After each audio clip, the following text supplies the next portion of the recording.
Hey, this is Roman from Vanture Customs, and behind me we have a brand new Wanderer build. We're excited to show you guys because this customer got declined by other builders because they can't build a dual slider van. Luckily for him, we have a hard time saying no, so come check this out.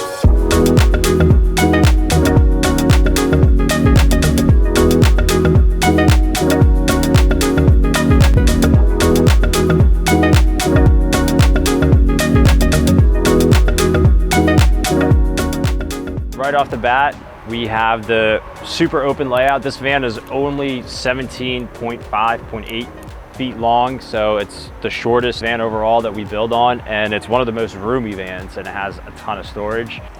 Just hop on in. As you see, there's plenty of room. This is a taller client. He is 6'5", so he requested a couple things to make him fit more comfortably in this van that we'll get to later in the video. But right away, the biggest difference you see is that this is a dual slider van. That means it has a sliding door on this side and that side. They got this van and they were going around talking to builders. They kept getting declined, and then they found us. Glad they did, because this came out as a pretty sweet build. We had to obviously put the kitchen where we usually do in our Wanderer build and heavily reinforce it because there's no support of the van's framing back there. We had our engineers structurally reinforce this entire kitchen because, let's face it, you don't want your kitchen doing kickflips when someone T-bones you from the side. And that goes along with all of our cabinetry. You can do pull-ups off our upper cabinets. So since this is a dual slider, we had to get creative and do some custom modifications. One of them was putting running boards on both sides of the van.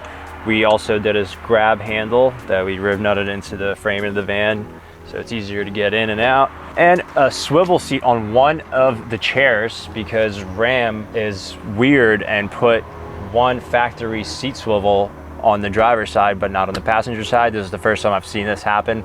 Let me know if this is a normal thing, because I've just never seen it happen. Like, this side has the seatbelt, that side doesn't. So we put an aftermarket swivel adapter so that this couple can enjoy playing cards and dinner. This is pretty crucial in a 136-inch wheelbase van. You only have 60 square feet to play with here, so every quarter inch matters. As soon as you swivel these seats, it opens up all this aerial space and makes it possible to have 3-4 people in here comfortably. So it makes a huge difference. Swivel adapter is pretty essential in my opinion. Moving on, we have our typical Wanderer kitchen that we had to reinforce, so it's a little bit beefier and heavier, but it is worth it. In this application, we have our standalone water system, 7 gallons fresh, 7 gallons gray. Our push to open cabinetry, drawers all over, of course, nothing to snag your hips on or your pants. Countertop is the bamboo laminate that is super easy to maintain. These builds are Wanderer builds. They're designed around just throwing your stuff in over the weekend and hitting the road right away. You don't have to winterize or mess with any of the systems. The Goal Zero electrical system turns on and off from your phone. It's super easy to maintain and is just designed to, like I said, throw your stuff in and go hit the weekend, or just a last minute, your plans were canceled tomorrow, you want to go hit the forest or go down to the beach. This is the van. Great way to get your foot in the door. You can even rent one of these. We have a really similar version of this van that you can rent out and try it out, just so you can get the idea and the quality of our builds. You'll get that also refunded when you get a build by us, so free rental if you want one of our builds. Up top, we have upper cabinetry that we also had to reinforce. There's no support behind it, so we used thicker 3/4 inch plywood to bolt it up and secure this in place to make sure it's not going anywhere. And then we have this beautifully scribed and laminated pillar. I love how this turned out. Dennis did a great job on that scribe or laminate. I'm not sure who really did that, but the guys did a really good job. We wired in the USB 4-port outlet. Everything's on USB, so this is the most efficient way to charge your things. LED puck lights, dimmer, and below that we wired in a 110-volt outlet for all your 110-volt accessories. And then also we have 110-volt outlet and 4 more ports of USB on the passenger side of the van that we wired in. Driver's sliding door, which feels weird to say, but we also put the nice natural wood veined and sealed panels that you can kind of put hooks on and have other things that you can store on there. We outfitted it with a max air fan, of course. This one is a manual, keeping it nice and simple, less things to go wrong. Beautiful tongue groove pine ceiling that we milled down to 1/2 inch. It's white pine, so it's super lightweight.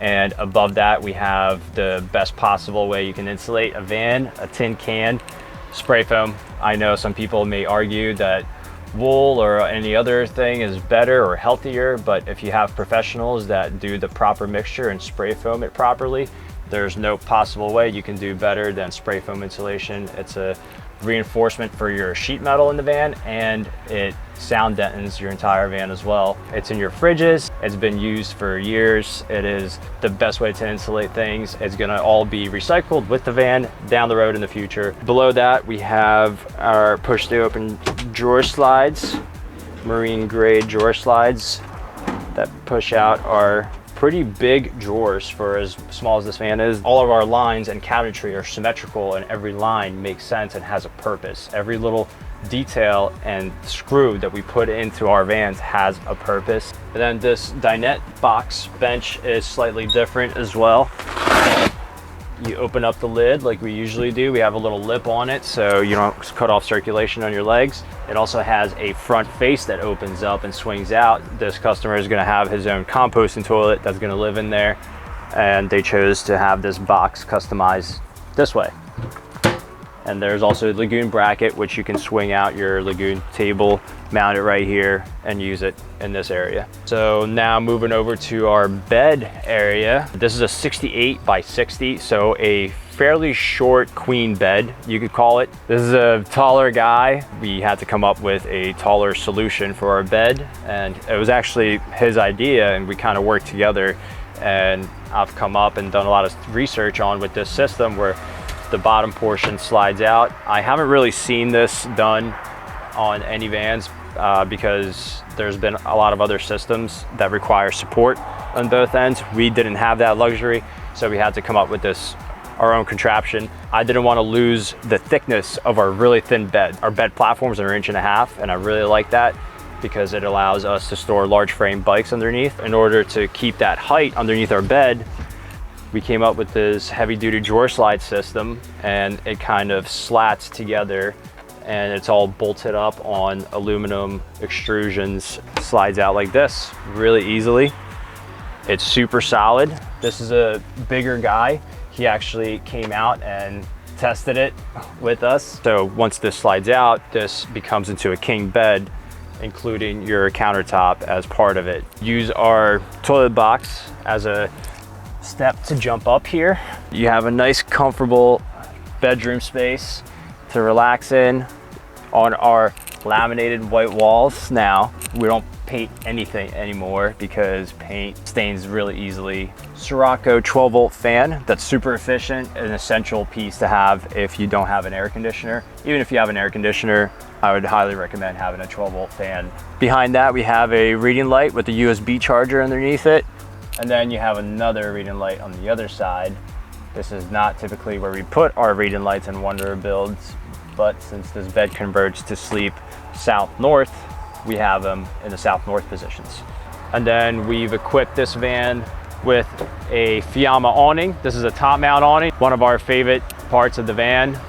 Cranks out, you could almost park a car underneath it. We have our underbed storage. Like I said, we wanted to really fight for that thin 1.5 inch platform to remain as thin as possible so that you can have the ability to store your large or extra large frame bikes underneath our bed platforms. Back doors also got these nice natural sealed and finished door panels that the customer can choose to get little netting and put hooks and things like that further on as they personalize their van.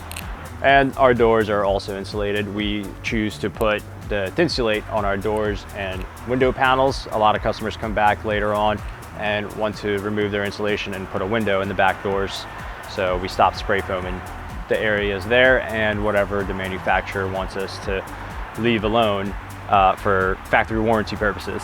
If you've been watching our YouTube videos, you know how much we love storage and how hard we fight to keep every single square inch of it. People get a little lazy and start cutting corners and squaring out the framing. We hug the entire walls of the vans and really push storage to the max here. That's why we spent so much time designing this bed slide out system, so that it only drops the height of our bed by 1 inch and can support 500 pounds when it's slid out. We boxed off our wheel well on the passenger side with a little cubby, pre-finished wood there, some nice pine baseboards to finish off our corners. It's a laminated wall, like I said before. You can also opt out to get L-tracks on the bottom and top parts of your garage storage, and then you could strap and bungee cord your things in the back. On the driver's side of the Wonder, we have our electrical panel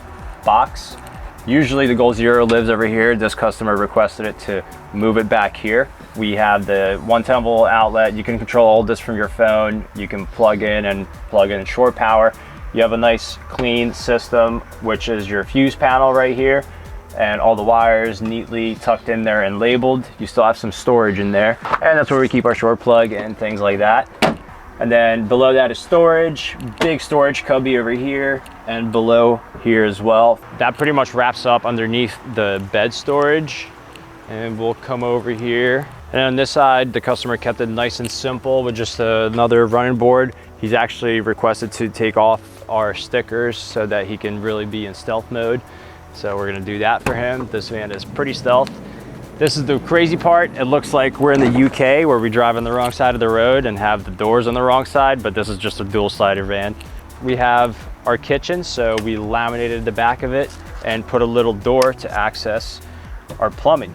It's a lot easier to take your 7-gallon jugs out this way. This also makes it super easy to take out your shower head, which is your faucet, and shower up or wash off your shoes, your dog, or your bike, whatever you got that you need to do.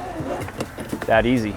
And all those accessories are powered by the Goal Zero, which I mentioned earlier. You can always upgrade to a 6,000 Goal Zero, and it is charged by just simply driving the van with the integration kit at 700 watts.